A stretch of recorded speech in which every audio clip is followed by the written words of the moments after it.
ലൂക്കയുടെ സുവിശേഷം 17-1 അവൻ ശിഷ്യരോട് പറഞ്ഞു, ദുഷ്പ്രേരണകൾ ഉണ്ടാകാതിരിക്കുക അസാധ്യം, എന്നാൽ ആര് മൂലം അവ ഉണ്ടാകുന്നുവോ അവന് ദുരിതം.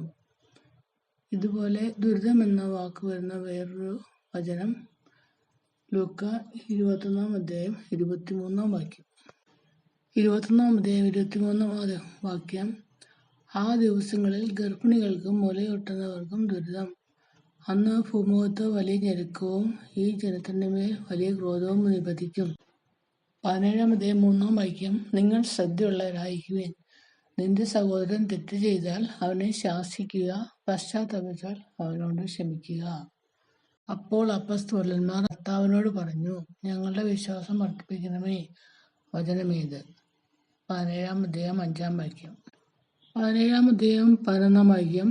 ജെറുസലേമിലേക്കുള്ള യാത്രയിൽ അവൻ സമരിയായ്ക്കും ഗലീലയ്ക്കും മധ്യേ കടന്നു പോവുകയായിരുന്നു. 17-13. അവർ സ്വരം ഉയർത്തി, യേശുവേ, ഗുരു, ഞങ്ങളിൽ കനിയണമേ എന്നപേക്ഷിച്ചു. 17-15. അവരിൽ ഒരുവൻ താൻ രോഗവിമുക്തനായി എന്ന് കണ്ട് ഉച്ചത്തിൽ ദൈവത്തെ സ്തുതിച്ചുകൊണ്ട് തിരിച്ചു വന്നു.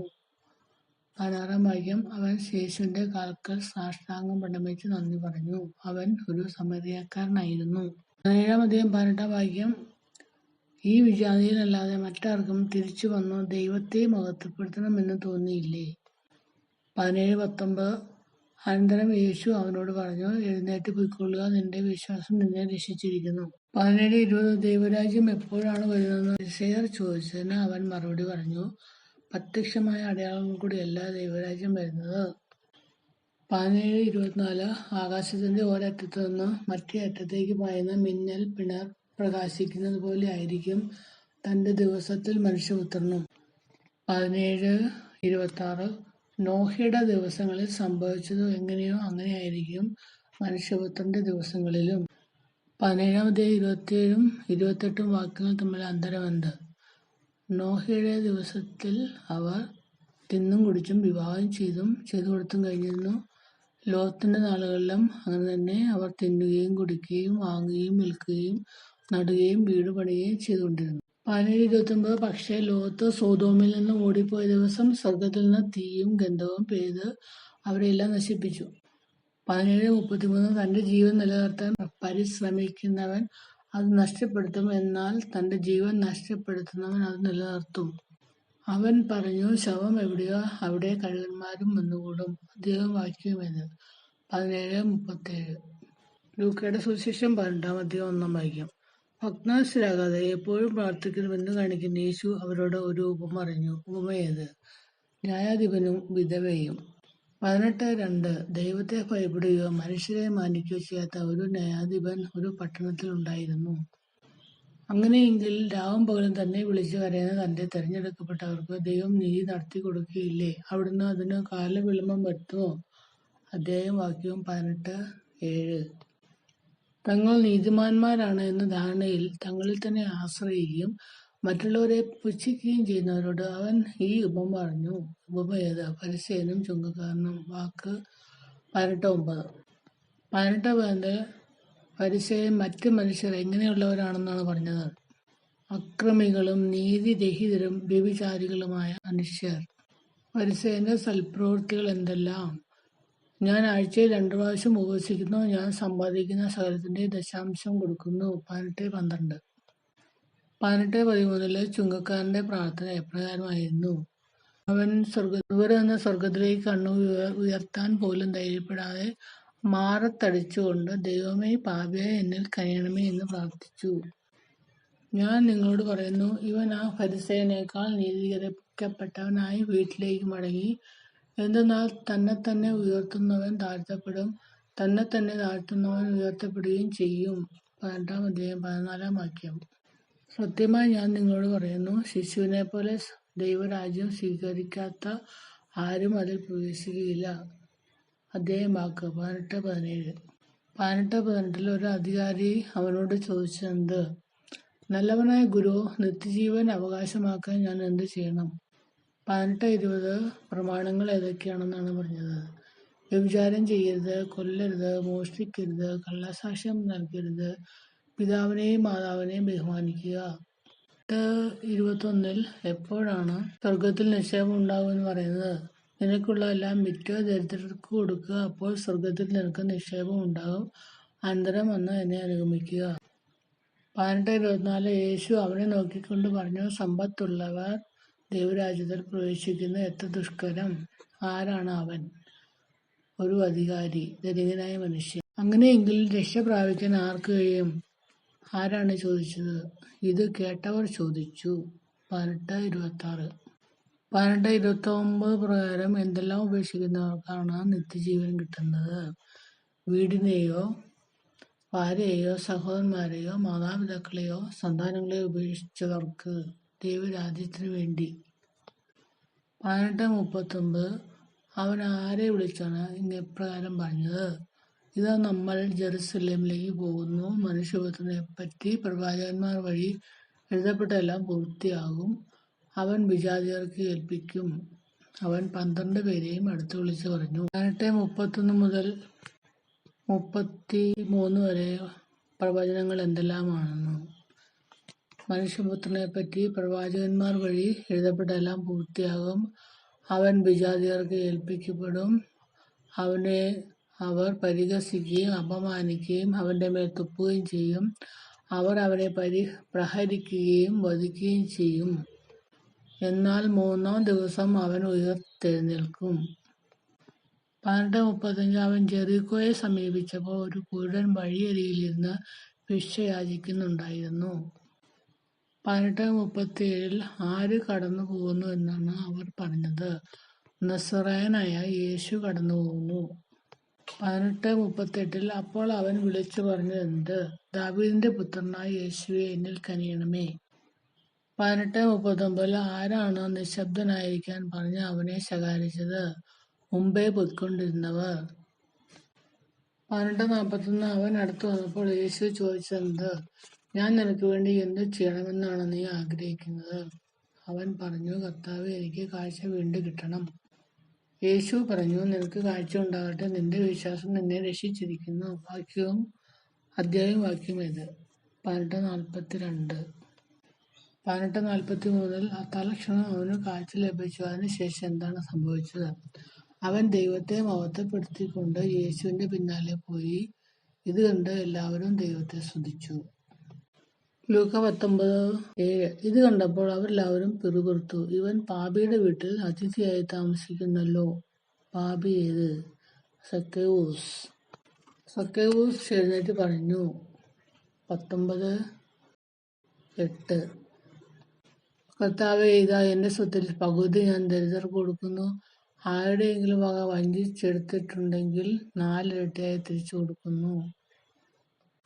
നഷ്ടപ്പെട്ടു പോയതിനെ കണ്ടെത്തി രക്ഷിക്കാനാണ് മനുഷ്യപുത്രൻ വന്നിരിക്കുന്നത്. അധ്യായം ഇത്. 19-ാം അധ്യായം 10-ാം വാക്യം. 19-ാം അധ്യായം 11-ാം വാക്യം. അവർ ഇത് കേട്ടുകൊണ്ടിരിക്കുമ്പോൾ അവൻ തുടർന്ന് ഒരു ഉപമ പറഞ്ഞു. കാരണം അവൻ ജെറുസലേമിനു സമീപത്തായിരുന്നു. ദൈവരാജ്യം ഉടൻ വന്നു ചേരുമെന്ന് അവർ വിചാരിക്കുകയും ചെയ്തിരുന്നു. ഉപമയത് 10 നാണയത്തിന്റെ ഉപമ. 19-ാം അധ്യായം 12-ാം വാക്യത്തിൽ രാജപദവി സ്വീകരിച്ച് തിരിച്ചു വരാൻ വേണ്ടി പൗരദേശത്തേക്ക് പോയതാര്? ഒരു പ്രഭു. 19:13 അവൻ ഭൃത്യന്മാരിൽ 10 പേരെ വിളിച്ച് എന്താണ് നൽകിയത്? 10 നാണയം. എന്തിനു വേണ്ടിയാണ് നൽകിയത്? വ്യാപാരം ചെയ്യുവാൻ. ആരാണ് പ്രതിനിധി സംഘത്തെ അവന്റെ പിന്നാലെ അയച്ചത്? അവനെ വെറുത്തിരുന്ന പൗരന്മാർ.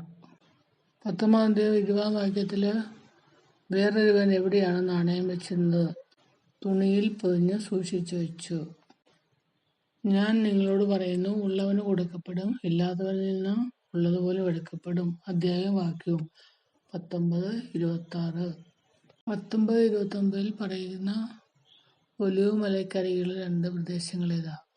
ബെത്ഫഗായ്, ബെഥാനിയ. 19:37 അവർ പട്ടണത്തോടടുത്ത് ഒലിവ് മലയുടെ ചരിവിന് സമീപത്തെത്തിയപ്പോൾ ശിഷ്യഗണം മുഴുവൻ സന്തോഷിച്ച് എന്തു ചെയ്തു? തങ്ങൾ കണ്ട എല്ലാ അത്ഭുത പ്രവൃത്തികളെയും പറ്റി ഉച്ചത്തിൽ ദൈവത്തെ സ്തുതിക്കാൻ തുടങ്ങി. കർത്താവിന്റെ നാമത്തിൽ വരുന്ന രാജാവ് അനുഗ്രഹീതൻ, സ്വർഗത്തിൽ സമാധാനം, അത്യുന്നതങ്ങളിൽ മഹത്വം എന്ന് അവർ ആർത്തു വിളിച്ചു. ലൂക്ക 19:46 തുല്യമായ വചനഭാഗം ഇത്. 19:46 അവൻ അവരോട് പറഞ്ഞു, എൻ്റെ ആലയം പ്രാർത്ഥനാലയം എന്ന് എഴുതപ്പെട്ടിരിക്കുന്നു, നിങ്ങളോ അതിനെ കവർച്ചക്കാരുടെ ഗുഹയാക്കി മാറ്റിയിരിക്കുന്നു. യെശയ്യാ 56:7. 19:47 വാക്യപ്രകാരം ആരെല്ലാമാണ് അവനെ നശിപ്പിക്കാൻ മാർഗം അന്വേഷിച്ചുകൊണ്ടിരുന്നത്? പുരോഹിത പ്രമുഖന്മാരും നിയമജ്ഞരും ജനപ്രമാണികളും. 19:48 എന്നാൽ അവർക്കൊന്നും ചെയ്യാൻ കഴിഞ്ഞില്ല, കാരണം ജനങ്ങളെല്ലാം അവന്റെ വാക്കുകൾ മൊഴി അവനെ വിട്ടുപോകാൻ നിന്നു. 20:1 ഒരു ദിവസം അവൻ ദേവാലയത്തിൽ ജനങ്ങളെ പഠിപ്പിക്കുകയും സുവിശേഷം പ്രസംഗിക്കുകയും ചെയ്തുകൊണ്ടിരുന്നപ്പോൾ ആരെല്ലാമാണ് അടുത്തു വന്നത്? പുരോഹിത പ്രമുഖന്മാരും നിയമജ്ഞരും ജനപ്രമാണികളോടും കൂടെ. 20 പറഞ്ഞിരിക്കുന്ന ഉപമയത് മുന്തിരിത്തോട്ടവും കൃഷിക്കാരനും. മുന്തിരിത്തോട്ടവും കൃഷിക്കാരന് എന്ന അധ്യായത്തിലെ സമാനമായ പഴയ നിയമ ബൈബിൾ ഭാഗം യെശയ്യാ 5:1-7. മുന്തിരിത്തോട്ടവും കൃഷിക്കാരും എന്ന ഉപമ എത്ര വരെയുള്ള വാക്യങ്ങൾ? 20:9-16 20:17 യേശു അവരെ നോക്കിക്കൊണ്ട് പറഞ്ഞു, പണിക്കാർ ഉപേക്ഷിച്ച് കളഞ്ഞ കല്ല് മൂലക്കല്ലായി തീർന്നു എന്ന് എഴുതപ്പെട്ടിരിക്കുന്നത് എന്താണ്? ഇതിന് തുല്യമായ പഴയ നിയമ ഭാഗം എവിടെ? സങ്കീർത്തനം 118 22-23. 20:19 തങ്ങൾക്കെതിരായിട്ടാണ് ഈ ഉപമ അവൻ പറഞ്ഞതെന്ന് നിയമജ്ഞരും പ്രധാന പുരോഹിതന്മാരും മനസ്സിലാക്കി അവനെ കയ്യേറ്റം ചെയ്യാൻ ശ്രമിച്ചു. എന്നാൽ അവർ ജനങ്ങളെ ഭയപ്പെട്ടു. ഉപമ ഏത്? മുന്തിരിത്തോട്ടവും കൃഷിക്കാരും. 20:20 അതിനാൽ അവർ നീതിമാന്മാരെന്ന് ഭാവിക്കുന്ന ചാരന്മാരെ അയച്ച് അവനെ ദേശാധിപതിയുടെ അധികാരത്തിനും വിധിക്കും ഏൽപ്പിച്ചു കൊടുക്കത്തക്ക വിധം അവന്റെ വാക്കിൽ നിന്ന് എന്തെങ്കിലും പിടിച്ചെടുക്കാൻ അവസരം കാത്തിരുന്നു. അവർ അവനോട് പറഞ്ഞു, ഗുരു, നീ ശരിയായി സംസാരിക്കുകയും പഠിപ്പിക്കുകയും ചെയ്യുന്നവനും മുഖം നോക്കാതെ ദൈവത്തിന്റെ വഴി സത്യമായി പഠിപ്പിക്കുന്നവനുമാണെന്ന് ഞങ്ങൾക്കറിയാം. അവർ ആര്? നിയമജ്ഞരും പ്രധാന പുരോഹിതന്മാരും. പുനരുത്ഥാനത്തെക്കുറിച്ചുള്ള വിവാദം ഏത് അധ്യായത്തിലാണ്? 20 27-40 വരെയുള്ള ഭാഗങ്ങൾ. പുനരുത്ഥാനത്തിന്റെ മക്കൾ എന്ന നിലയിൽ അവർ ദൈവദൂതന്മാർക്ക് തുല്യരും ദൈവമക്കളുമാണ്. ആകയാൽ അവർക്ക് ഇനിയും മരിക്കാൻ സാധിക്കില്ല. അധ്യായവാക്യം ഏത്? 20:36. ഗുരു, നീ ശരിയായി സംസാരിക്കുന്നു എന്ന് പറഞ്ഞതാര്? നിയമജ്ഞരിൽ ചിലർ. 20:39 20:42 ദാവീദ് തന്നെ സങ്കീർത്തന പുസ്തകത്തിൽ പറയുന്നു, കർത്താവ് എൻ്റെ കർത്താവിനോട് അരുളിച്ചെയ്തു, ഞാൻ നിന്റെ ശത്രുക്കളെ നിനക്ക് പാദപീഠമാക്കുവോളം നീ എന്റെ വലതുഭാഗത്ത് ഇരിക്കുക. സങ്കീർത്തനം ഏത്? സങ്കീർത്തനം 110:1. 20:45 സകല മനുഷ്യരും കേൾക്കെ അവൻ ശിഷ്യരോട് പറഞ്ഞതെന്ത്? നിയമജ്ഞരെ സൂക്ഷിച്ചുകൊള്ളുവിൻ. നിയമജ്ഞരുടെ ആഗ്രഹങ്ങൾ എന്തെല്ലാമെന്നാണ് 20:46 പറഞ്ഞിരിക്കുന്നത്. അവർ നീണ്ട മേലങ്കികൾ ധരിച്ചു നടക്കാനും പൊതുസ്ഥലങ്ങളിൽ അഭിവാദനങ്ങളും സിനഗോഗുകളിൽ പ്രമുഖ സ്ഥാനങ്ങളും വിരുന്നുകളിൽ അഗ്രാസനങ്ങളും ലഭിക്കാനും ആഗ്രഹിക്കുന്നു.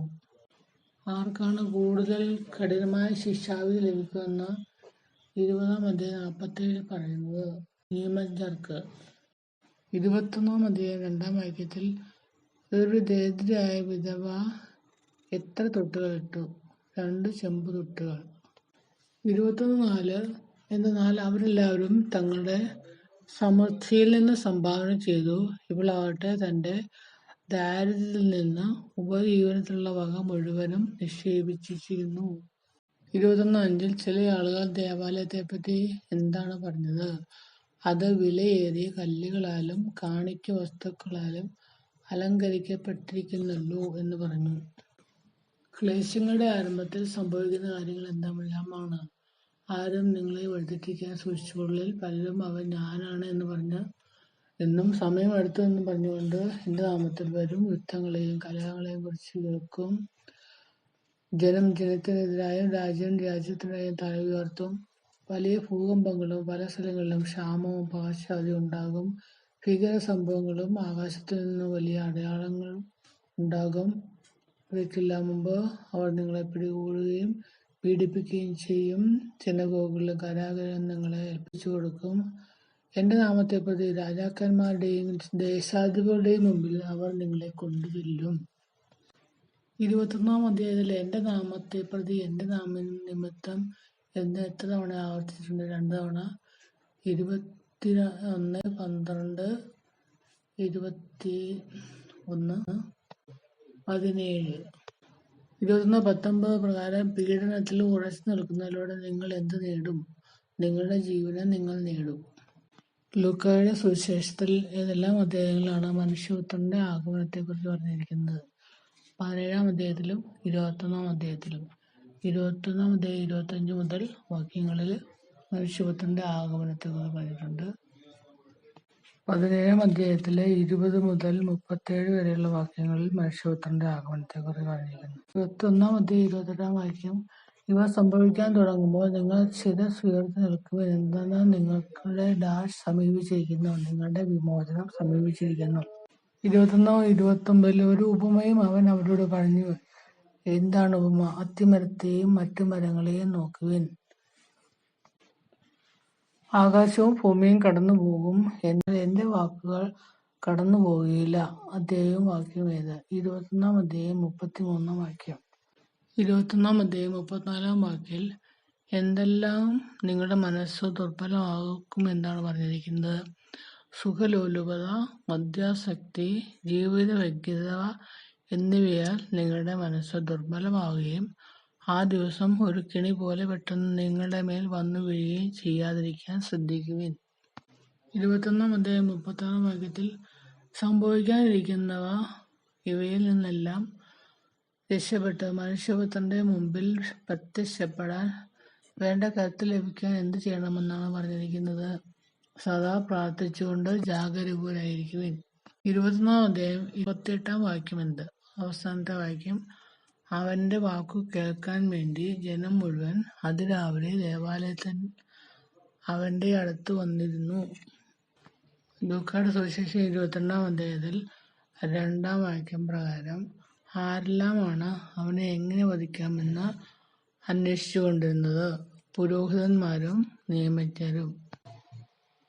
യൂദാസ് പുരോഹിതന്മാർക്കും നിയമജ്ഞർക്കും വാക്കുകൊടുത്ത് 22:6 പ്രകാരം അവൻ അവർക്ക് വാക്കുകൊടുത്തു. ജനക്കൂട്ടമില്ലാത്തപ്പോൾ അവനെ ഒറ്റിക്കൊടുക്കാൻ അവൻ അവസരം പാർത്തുകൊണ്ടിരുന്നു. 22:7 ഉപ്പില്ലാത്ത അപ്പത്തിന്റെ ദിനം ബലി കഴിക്കേണ്ടിരുന്ന ആരെയാണ്? പെസഹ കുഞ്ഞാടിനെ.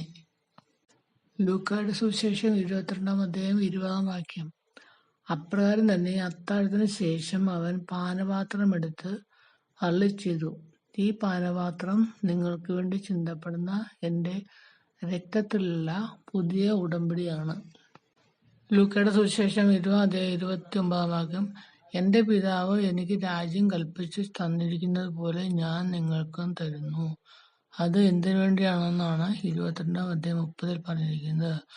അത് നിങ്ങൾ എന്റെ രാജ്യത്തിൽ എന്റെ മേശയിൽ നിന്ന് ഭക്ഷിക്കുകയും പാനം ചെയ്യുകയും സിംഹാസനങ്ങളിൽ ഇരുന്ന് ഇസ്രായേലിലെ 12 ഗോത്രങ്ങളെ വിധിക്കുകയും ചെയ്യുന്നതിനു വേണ്ടിയത്രേ. ലൂക്കാ 22:33 പ്രകാരം ശിമയോൻ എന്തിനെല്ലാം തയ്യാറാണെന്നാണ് പറഞ്ഞത്? ശിമയോൻ പറഞ്ഞു, കർത്താവേ, നിന്റെ കൂടെ കാരാഗൃഹത്തിലേക്ക് പോകാനും മരിക്കാൻ തന്നെയും ഞാൻ തയ്യാറാണ്. ലൂക്കാ 22:37 ഞാൻ നിങ്ങളോട് പറയുന്നു, അവൻ നിയമലംഘകരോടുകൂടെ എണ്ണപ്പെട്ടു എന്ന് എഴുതപ്പെട്ടിരിക്കുന്നത് എന്നിൽ നിവൃത്തിയാകേണ്ടിയിരിക്കുന്നു. എന്തെന്നാൽ എന്നെപ്പറ്റി എഴുതപ്പെട്ടിരിക്കുന്നത് പൂർത്തിയാകേണ്ടതാണ്. എഴുതപ്പെട്ടിരിക്കുന്ന പഴയ നിയമ ബൈബിൾ ഭാഗം യെശയ്യാ 53 അധ്യായം 12 വാക്യം. 22 41 വാക്യം, അവൻ അവരിൽ നിന്ന് ഒരു കല്ലേറ് ദൂരം മാറി മുട്ടിന്മേൽ വീണ് പ്രാർത്ഥിച്ചതെന്ത്? പിതാവേ, അങ്ങേക്ക് ഇഷ്ടമെങ്കിൽ ഈ പാനപാത്രം എന്നിൽ നിന്ന് അകറ്റണമേ, എങ്കിലും എന്റെ ഹിതമല്ല അവിടുത്തെ ഹിതം നിറവേറട്ടെ. 22:43 അപ്പോൾ അവനെ ശക്തിപ്പെടുത്താൻ സ്വർഗ്ഗത്തിൽ നിന്ന് ആരാണ് പ്രത്യക്ഷപ്പെട്ടത്? ഒരു ദൂതൻ പ്രത്യക്ഷപ്പെട്ടു. 22:46 വാക്ക്, അവൻ അവരോട് പറഞ്ഞു, നിങ്ങൾ ഉറങ്ങുന്നതെന്ത്? പരീക്ഷയിൽ അകപ്പെടാതിരിക്കാൻ ഉണർന്നിരുന്ന് പ്രാർത്ഥിക്കുവിൻ. 22 അധ്യായം 52 വാക്യം, അപ്പോൾ യേശു തനിക്കെതിരായി വന്ന പുരോഹിതന്മാരോടും ദേവാലയ സേനാധിപന്മാരോടും ജനപ്രമാണികളോടും പറഞ്ഞു, കവർച്ചക്കാരനെതിരെ എന്ന പോലെ വാളും വടിയുമായി നിങ്ങൾ വന്നിരിക്കുന്നുവോ? 22:54 അവർ അവനെ പിടിച്ച് പ്രധാന ആചാര്യന്റെ വീട്ടിലേക്ക് കൊണ്ടുപോയി. 22:63 പ്രകാരം കർത്താവ് പത്രോസിന്റെ നേരെ തിരിഞ്ഞ് അവനെ നോക്കി, ഇന്ന് കോഴി കൂകുന്നതിനു മുമ്പ് 3 പ്രാവശ്യം നീ എന്നെ നിഷേധിക്കുമെന്ന് കർത്താവ് പറഞ്ഞ വചനം അപ്പോൾ പത്രോസ് ഓർമ്മിച്ചു. ഇതിനു മുമ്പ് പറഞ്ഞ വചനം ഏത്? ലൂക്ക 22:34. 22:63 യേശുവിന് കാവൽ നിന്നിരുന്നവർ അവനെ പരിഹസിക്കുകയും അടിക്കുകയും ചെയ്തു. അവർ അവന്റെ കണ്ണുകൾ മൂടിക്കൊണ്ട്, നിന്നെ അടിച്ചവൻ ആരെന്ന് പ്രവചിക്കുക എന്ന് പറഞ്ഞു. അവർ അവനെ അധിക്ഷേപിച്ച് അവനെതിരായി പലതും പറഞ്ഞു. 22:66 പ്രഭാതമായപ്പോൾ പുരോഹിത പ്രമുഖന്മാരും നിയമജ്ഞരും ഉൾപ്പെടുന്ന ജനപ്രമാണികളുടെ സംഘം സമ്മേളിച്ചു. അവർ അവനെ തങ്ങളുടെ സംഘത്തിലേക്ക് കൊണ്ടുവന്നു പറഞ്ഞു, നീ ക്രിസ്തുവാണെങ്കിൽ അത് ഞങ്ങളോട് പറയുക. അവൻ അവരോട് പറഞ്ഞു, ഞാൻ പറഞ്ഞാൽ നിങ്ങൾ വിശ്വസിക്കുകയില്ല, ഞാൻ ചോദിച്ചാൽ നിങ്ങൾ ഉത്തരം തരികയില്ല. ഇപ്പോൾ മുതൽ മനുഷ്യപുത്രൻ ശക്തിയുടെ വലതുവശത്ത് ഇരിക്കും. സങ്കീർത്തനം 110:1. 22:21 അവർ പറഞ്ഞു, ഇനി നമുക്ക് വേറെ സാക്ഷ്യം എന്തിന്? അവന്റെ നാവിൽ നിന്ന് തന്നെ നാം അത് കേട്ടു കഴിഞ്ഞു. 23:1 അനന്തരം അവരുടെ സംഘം ഒന്നായി എഴുന്നേറ്റ് അവനെ ആരുടെ അടുത്തേക്ക് കൊണ്ടുപോയി? പീലാത്തോസിന്റെ മുമ്പിലേക്ക് കൊണ്ടുപോയി. 23:2 പ്രകാരം അവർ അവന്റെ മേൽ ചുമത്തിയ കുറ്റങ്ങൾ എന്തെല്ലാം? ഈ മനുഷ്യൻ ഞങ്ങളുടെ ജനത്തെ വഴിതെറ്റിക്കുകയും സീസറിന് നീതി കൊടുക്കുന്നത് നിരോധിക്കുകയും താൻ രാജാവായ ക്രിസ്തുവാണെന്ന് അവകാശപ്പെടുകയും ചെയ്യുന്നതായി ഞങ്ങൾ കണ്ടിരിക്കുന്നു. 23:4 പ്രകാരം ഞാൻ ഈ മനുഷ്യരിൽ ഒരു കുറ്റവും കാണുന്നില്ല. ഇത് ആരോട് പറഞ്ഞു? പീലാത്തോസ് പുരോഹിത പ്രമുഖന്മാരോടും ജനക്കൂട്ടത്തോടും പറഞ്ഞു. 23:5 അവരാകട്ടെ നിർബന്ധപൂർവം പറഞ്ഞു. എന്താണ് പറഞ്ഞത്? ഇവൻ ഗലീലി മുതൽ ഇവിടം വരെയും യൂദായിലെങ്ങും പഠിപ്പിച്ചുകൊണ്ട് ജനത്തെ ഇളക്കി വിടുന്നു. 23:6 ഇത് കേട്ട് പീലാത്തോസ്, ഈ മനുഷ്യൻ ഗലീലിക്കാരനാണോ എന്ന് ചോദിച്ചു. ഇത് കേട്ടപ്പോൾ 13:5 അവരാകട്ടെ നിർബന്ധപൂർവം പറഞ്ഞു, ഇവൻ ഗലീലി മുതൽ ഇവിടം വരെയും യൂദായിലെങ്ങും പഠിപ്പിച്ചുകൊണ്ട് ജനത്തെ ഇളക്കി വിടുന്നു എന്ന് പറഞ്ഞു കേട്ടപ്പോൾ. 23:8 പറയുന്ന പ്രകാരം ഹെരോദാസ് യേശുവിൽ നിന്ന് എന്താണ് പ്രതീക്ഷിച്ചിരുന്നത്? അവൻ യേശുവിനെ പറ്റി കേട്ടിരുന്നുകൊണ്ട് അവനെ കാണാൻ ആഗ്രഹിച്ചിരുന്നു. അവനും ചെയ്യുന്ന ഏതെങ്കിലും ഒരത്ഭുതം കാണാമെന്ന് പ്രതീക്ഷിക്കുകയും ചെയ്തിരുന്നു. ലൂക്ക 23:10 ആരൊക്കെയാണ് അവന്റെ മേൽ ആവേശപൂർവം കുറ്റം ചുമത്തിക്കൊണ്ട് ചുറ്റും നിന്നിരുന്നത്? പ്രധാന പുരോഹിതന്മാരും നിയമജ്ഞരും. 23:11 ആരാണ് പടയാളികളോട് ചേർന്ന് അവനോട് നിന്ദ്യമായി പെരുമാറിയത്? ഹെരോദേസ്. പടയാളികളോട് ചേർന്ന് അവനോട് നിന്ദ്യമായി പെരുമാറുകയും അവനെ അധിക്ഷേപിക്കുകയും ചെയ്തു. അവൻ യേശുവിനെ പകിട്ടേറിയ വസ്ത്രം ധരിപ്പിച്ച് പീലാത്തോസിന്റെ അടുത്തേക്ക് തിരിച്ചയച്ചവനാണ് ഹെരോദേസ്. 23:13 പീലാത്തോസ് ആരെയെല്ലാം ഒന്നിച്ചു കൂട്ടിയാണ് അവരോട് പറഞ്ഞത്? പീലാത്തോസ് പുരോഹിത പ്രമുഖന്മാരെയും നേതാക്കന്മാരെയും ജനത്തെയും ഒന്നിച്ചു കൂട്ടി. നോക്കൂ, മരണശിക്ഷ അർഹിക്കുന്ന ഒരു കുറ്റവും ഇവൻ ചെയ്തിട്ടില്ല. അദ്ദേഹം വാക്യമെന്ന് 23:15. 23:22 പറയുന്ന പോലെ പീലാത്തോസ് 3-ാം പ്രാവശ്യം അവരോട് ചോദിച്ചതെന്ത്? അവൻ എന്തു തിന്മ പ്രവർത്തിച്ചു? വധശിക്ഷ അർഹിക്കുന്ന ഒരു കുറ്റവും ഞാൻ അവനെ കണ്ടില്ല. അതുകൊണ്ട് ഞാൻ അവനെ ചമ്മട്ടി കൊണ്ട് അടുപ്പിച്ച് വിട്ടയക്കും. 23:26 യേശുവിന്റെ പുറകെ കുരിശ് ചുമന്നുകൊണ്ട് വരാൻ നിർബന്ധിച്ച ആളാര്? കിറേനക്കാരൻ ശിമയോൻ. 23:27 ആരൊക്കെയാണ് യേശുവിന്റെ പിന്നാലെ പോയിരുന്നത്? ഒരു വലിയ ജനക്കൂട്ടവും കരയുകയും മുറവിളി കൂട്ടുകയും ചെയ്തിരുന്ന സ്ത്രീകളുടെ സമൂഹവും. 23:30 അന്ന് അവർ പർവ്വതങ്ങളോട് ഞങ്ങളുടെ മേൽ വീഴുക എന്നും കുന്നുകളോട് ഞങ്ങളെ മൂടിക്കളയെന്നും പറയാൻ തുടങ്ങും. ആരോടാണ് ഇത് പറഞ്ഞത്? വന്ധികൾക്കും പ്രസവിക്കാത്ത ഉദരങ്ങൾക്കും പാലൂട്ടാത്ത മുലകൾക്കും ഭാഗ്യം എന്ന് പറയപ്പെടുന്ന ദിവസങ്ങൾ വരുമ്പോൾ. 23:31 പ്രകാരം അവിടെ അവർ അവനെ കുരിശിൽ തറച്ചു. എവിടെ? തലയോട് എന്ന് വിളിക്കപ്പെടുന്ന സ്ഥലത്ത് അവർ വന്നു. അവിടെ അവർ അവനെ കുരിശിൽ തറച്ചു. 23:34 യേശു പറഞ്ഞു, പിതാവേ, അവരോട് ക്ഷമിക്കണമേ, അവർ ചെയ്യുന്നത് എന്തെന്ന് അവർ അറിയുന്നില്ല. അവന്റെ വസ്ത്രങ്ങൾ പാകിച്ചെടുക്കാൻ അവർ കുഴിയിട്ടു. സമാന വാക്യം സങ്കീർത്തനം 28:18. 23:35 ജനം നോക്കി നിന്നു. പ്രമാണികളാകട്ടെ അവനെ പരിഹസിച്ചു പറഞ്ഞു, ഇവൻ മറ്റുള്ളവരെ രക്ഷിച്ചു. ഇവൻ ദൈവത്തിന്റെ ക്രിസ്തുവാണെങ്കിൽ, അവിടുത്തെ തിരഞ്ഞെടുക്കപ്പെട്ടവനാണെങ്കിൽ തന്നെ രക്ഷിക്കട്ടെ. 23:36 പടയാളികൾ അടുത്തു വന്ന് വിനാരി കൊടുത്തുകൊണ്ട് അവനെ പരിഹസിച്ചു പറഞ്ഞത്, നീ യഹൂദരുടെ രാജാവാണെങ്കിൽ നിന്നെത്തന്നെ രക്ഷിക്കുക. 23:38 ഒരു ലിഖിതം അവന്റെ തലയ്ക്ക് മീതെ ഉണ്ടായിരുന്നു. എന്തായിരുന്നു അത്? ഇവൻ യഹൂദരുടെ രാജാവ് എന്ന ലിഖിതം. 23:44 വാക്യം അപ്പോൾ ഏകദേശം എത്ര മണിക്കൂറായിരുന്നു? 6 മണിക്കൂർ. എത്ര മണിവരെ ഭൂമി മുഴുവൻ അന്ധകാരം വ്യാപിച്ചു? 9 മണിക്കൂർ വരെ. ആരാണ് ഈ മനുഷ്യൻ തീർച്ചയായും നീതിമാനായിരുന്നു എന്ന് പറഞ്ഞത്? ഈ സംഭവം എല്ലാം കണ്ടു നിന്ന ശതാധിപൻ ദൈവത്തെ സ്തുതിച്ചുകൊണ്ട് പറഞ്ഞു.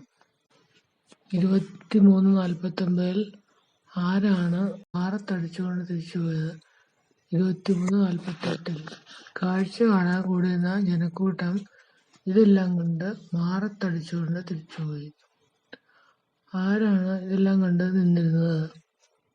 അവന്റെ പരിചയക്കാരും ഗലീലയിൽ നിന്ന് അവനെ അനുഗമിച്ചിരുന്ന സ്ത്രീകളും അകലെ ഇതെല്ലാം കണ്ടുകൊണ്ട് നിന്നിരുന്നു.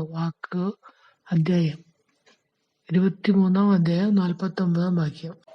23:50 ആരെക്കുറിച്ചാണ് പറഞ്ഞിരിക്കുന്നത്? യഹൂദരുടെ ഒരു പട്ടണമായ അരിമത്യയിൽ നിന്നുള്ള ജോസഫ് എന്നൊരുവൻ അവിടെ ഉണ്ടായിരുന്നു. ആലോചനാ സംഘത്തിലെ അംഗമായ അവൻ നല്ലവനും നീതിമാനുമായിരുന്നു. ആരാണ് പീലാത്തോസിന്റെ അടുത്തെത്തി യേശുവിന്റെ ശരീരം ചോദിച്ചത്? അരിമത്യയിൽ നിന്നുള്ള ജോസഫ്. അധ്യായം 23:52 അരിമത്യക്കാരൻ ജോസഫ് യേശുവിന്റെ ശരീരം താഴെ ഇറക്കി എന്താണ് ചെയ്തത്? ഒരു തുണിയിൽ പൊതിഞ്ഞ് പാറയിൽ വെട്ടി ഉണ്ടാക്കിയതും ആരെയും അന്നുവരെ സംസ്കരിച്ചിട്ടില്ലാത്തതുമായ ഒരു കല്ലറയിൽ വെച്ചു. 23:56 അവർ തിരിച്ചു ചെന്ന് സുഗന്ധദ്രവ്യങ്ങളും ലേപന വസ്തുക്കളും തയ്യാറാക്കി. ശബ്ബത്തിൽ അവർ നിയമാനുസൃതം വിശ്രമിച്ചു. അവർ ആര്? 55 വാക്യത്തില് ഗലീലയിൽ നിന്ന് യേശുവിനോടൊപ്പം വന്നിരുന്ന സ്ത്രീകൾ അവനോടൊപ്പം പോയി കല്ലറ കണ്ടു. ആരോടൊപ്പം? അരിമത്യക്കാരൻ ജോസഫിനോടൊപ്പം. അവന്റെ ശരീരം എങ്ങനെ സംസ്കരിച്ചു എന്നും കണ്ടു. 24 വാക്യം അവർ തയ്യാറാക്കി വച്ചിരുന്ന സുഗന്ധദ്രവ്യങ്ങളുമായി ആഴ്ചയുടെ ആദ്യ ദിവസം അതിരാവിലെ കല്ലറയുടെ അടുത്തേക്ക് പോയി. അവർ ആര്? ഗലീലയിൽ നിന്ന് യേശുവിനോടൊപ്പം വന്നിരുന്ന സ്ത്രീകൾ. 24:4 ഇതിനെക്കുറിച്ച് അമ്പരന്ന് നിൽക്കവേ രണ്ടുപേർ തിളങ്ങുന്ന വസ്ത്രങ്ങൾ ധരിച്ച് അവർക്ക് പ്രത്യക്ഷപ്പെട്ടു. എന്തിനെക്കുറിച്ചാണ് അമ്പരന്ന് നിന്നത്? കല്ലറയിൽ നിന്ന് കല്ല് ഉരുട്ടി മാറ്റിയിരിക്കുന്നതായി അവർ കണ്ടു. അവർ അകത്തു കടന്ന് നോക്കിയപ്പോൾ കർത്താവായ യേശുവിന്റെ ശരീരം കണ്ടില്ല. 24:5 അവർ അവരോട് പറഞ്ഞത്, ജീവിച്ചിരിക്കുന്നവനെ നിങ്ങൾ മരിച്ചവരുടെ ഇടയിൽ അന്വേഷിക്കുന്നത് എന്തിന്? അവൻ ഇവിടെ ഇല്ല, ഉയിർപ്പിക്കപ്പെട്ടു. മനുഷ്യപുത്രൻ പാപികളുടെ കയ്യിൽ ഏൽപ്പിക്കപ്പെടുകയും ക്രൂശിക്കപ്പെടുകയും 3-ാം ദിവസം ഉയിർത്തെഴുന്നേൽക്കുകയും ചെയ്യേണ്ടിയിരിക്കുന്നു എന്ന് താൻ ഗലീലയിൽ ആയിരുന്നപ്പോൾ തന്നെ അവൻ നിങ്ങളോട് പറഞ്ഞത് ഓർമ്മിക്കുവിൻ. അപ്പോൾ അവർ അവന്റെ വാക്കുകൾ ഓർമ്മിച്ചു. 24:10 അവർ തിരിച്ചുപോയി. ആരെല്ലാം? ഇക്കാര്യങ്ങൾ അപ്പോസ്തലന്മാരോട് പറഞ്ഞത് ആരെല്ലാം? മഗ്ദല മറിയവും യോവാനെയും യാക്കോബിന്റെ അമ്മയെ മറിയവും അവരോട് കൂടെ ഉണ്ടായിരുന്ന മറ്റു സ്ത്രീകളും. 24:12 എന്നാൽ പത്രോസ് എഴുന്നേറ്റ് കല്ലറയിലേക്ക് ഓടി കുനിഞ്ഞ് അകത്തേക്ക് നോക്കിയപ്പോൾ എന്താണ് കണ്ടത്? അവരെ പൊതിഞ്ഞിരുന്ന തുണികൾ തനിയെ കിടക്കുന്നത് കണ്ടു. സംഭവിച്ചതിനെപ്പറ്റി വിസ്മയിച്ചുകൊണ്ട് അവൻ തിരിച്ചുപോയി. എമ്മാവൂസ് എന്ന ഗ്രാമം ജെറുസലേമിൽ നിന്ന് എത്ര ദൂരം അകലെയാണ്? 60 സ്താദിയോൻ. ഏകദേശം 60 സ്താദിയോൻ. അത് 11 കിലോമീറ്റർ അകലെയുള്ള എമ്മാവൂസ് ഗ്രാമത്തിലേക്ക് പോയി. 24:15 അവർ സംസാരിക്കുകയും വാദിക്കുകയും ചെയ്തുകൊണ്ട് പോകുമ്പോൾ ആരാണ് അടുത്തെത്തി അവരോടൊപ്പം യാത്ര ചെയ്തത്? യേശു. 24:19 ക്ലെയോപ്പാസ് യേശുവിനോട് പറഞ്ഞ കാര്യങ്ങൾ എന്തെല്ലാം? അവർ പറഞ്ഞു, നസറായനായ യേശുവിനെക്കുറിച്ച് തന്നെ. അവൻ ദൈവത്തിന്റെയും മനുഷ്യരുടെയും മുമ്പിൽ വാക്കിലും പ്രവൃത്തിയിലും ശക്തനായ പ്രവാചകനായിരുന്നു. ഞങ്ങളുടെ പുരോഹിതന്മാരും നേതാക്കളും അവനെ മരണവിധിക്ക് ഏൽപ്പിച്ചു കൊടുക്കുകയും ക്രൂശിക്കുകയും ചെയ്തു. ഇസ്രായേലിനെ മോചിപ്പിക്കാനുള്ളവൻ ഇവനാണ് എന്ന് ഞങ്ങൾ പ്രതീക്ഷിച്ചിരുന്നു. ഇതൊക്കെ സംഭവിച്ചിട്ട് ഇത് 3-ാം ദിവസമാണ്. ഞങ്ങളുടെ കൂട്ടത്തിലുള്ള ചില സ്ത്രീകൾ ഞങ്ങളെ വിസ്മയിപ്പിച്ചു. ഇന്ന് രാവിലെ അവർ കല്ലറയെങ്കിൽ പോയിരുന്നു. അവന്റെ ശരീരം അവിടെ കണ്ടില്ല. അവർ തിരിച്ചു വന്ന് തങ്ങൾക്ക് ദൂതന്മാരുടെ ദർശനമുണ്ടായെന്നും അവൻ ജീവിച്ചിരിക്കുന്നുവെന്ന് അറിയിച്ചുവെന്നും പറഞ്ഞു. ഞങ്ങളുടെ കൂടെ ഉണ്ടായിരുന്നവരിൽ ചിലരും കല്ലറയിലേക്ക് പോയി സ്ത്രീകൾ പറഞ്ഞതുപോലെ തന്നെ കണ്ടു, എന്നാൽ അവനെ അവർ കണ്ടില്ല. 24-25 വാക്ക്. അപ്പോൾ അവൻ അവരോട് പറഞ്ഞു, ഭോഷന്മാരെ, പ്രവാചകന്മാർ പറഞ്ഞിട്ടുള്ളത് വിശ്വസിക്കാൻ കഴിയാത്ത വിധം ഹൃദയം മന്ദീഭവിച്ചവരെ. 24-27 പ്രകാരം അവൻ അവർക്ക് വ്യാഖ്യാനിച്ചു കൊടുത്തത് എന്തെല്ലാം? മോശ തുടങ്ങി എല്ലാ പ്രവാചകന്മാരും വിശുദ്ധ ലേഖനങ്ങളിൽ തന്നെപ്പറ്റി എഴുതിയിരിക്കുന്നവയെല്ലാം അവൻ അവർക്ക് വ്യാഖ്യാനിച്ചു കൊടുത്തു. 24-31 അപ്പോൾ അവരുടെ കണ്ണ് തുറക്കപ്പെട്ടു. എപ്പോൾ? അവൻ അപ്പം എടുത്ത് ആശീർവദിച്ച് മുറിച്ചു അവർക്ക് കൊടുത്തപ്പോൾ. 24-34 കർത്താവ് സത്യമായും ഉയർത്തെഴുന്നേറ്റു, ശിമിയോന് പ്രത്യക്ഷപ്പെട്ടു എന്ന് അവർ പറഞ്ഞുകൊണ്ടിരിക്കുകയായിരുന്നു. 24-36 അവർ ഇത് പറഞ്ഞുകൊണ്ടിരിക്കുമ്പോൾ യേശു അവരുടെ മധ്യേ പ്രത്യക്ഷനായി അവരോട് അരുളിച്ചെയ്തത്, നിങ്ങൾക്ക് സമാധാനം. 24-38 യേശു അവരോട് ചോദിച്ചത്. അവൻ അവരോട് ചോദിച്ചു, നിങ്ങൾ അസ്വസ്ഥരാകുന്നത് എന്തിന്? നിങ്ങളുടെ മനസ്സിൽ ചോദ്യങ്ങൾ ഉയരുന്നതും എന്തിന്? 24-39 എങ്ങനെ ഇത് ഞാൻ തന്നെയാണെന്ന് മനസ്സിലാക്കുവാനാണ് യേശു ശിഷ്യന്മാരോട് പറയുന്നത്? എൻ്റെ കൈകളും കാലുകളും കണ്ട്. 24-41 അവൻ അവരോട് ചോദിച്ചു, ഇവിടെ ഭക്ഷിക്കാൻ എന്തെങ്കിലും ഉണ്ടോ? എപ്പോൾ? എന്നിട്ടും അവർ സന്തോഷാധിക്യത്താൽ അവിശ്വസിക്കുകയും അത്ഭുതപ്പെടുകയും ചെയ്തപ്പോൾ. 24-44 ഞാൻ നിങ്ങളോട് കൂടെ ആയിരുന്നപ്പോൾ പറഞ്ഞിട്ടുണ്ടല്ലോ എന്ന് പറഞ്ഞത് എന്തെല്ലാം?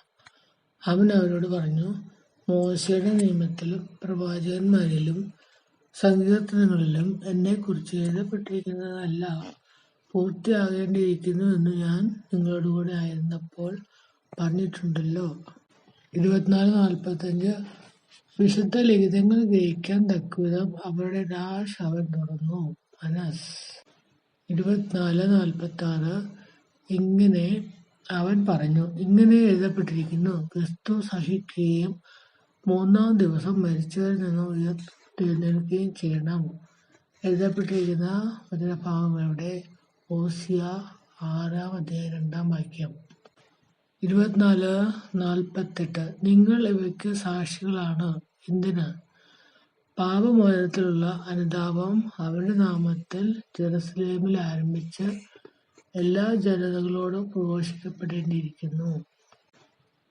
ഇപ്പോൾ വരെ നഗരത്തിൽ തന്നെ വസിക്കുമെന്നാണ് യേശു ശിഷ്യന്മാരോട് പറഞ്ഞത്. ഉന്നതത്തിൽ നിന്ന് ശക്തി ധരിക്കുന്നതുവരെ. 24:50 അവൻ അവരെ എവിടെയാണ് കൂട്ടിക്കൊണ്ടുപോയത്? ബഥാനിയ വരെ. 24:51 അനുഗ്രഹിച്ചുകൊണ്ടിരിക്കെ അവൻ അവരിൽ നിന്ന് മറയുകയും സ്വർഗ്ഗത്തിലേക്ക് സംവഹിക്കപ്പെടുകയും ചെയ്തു.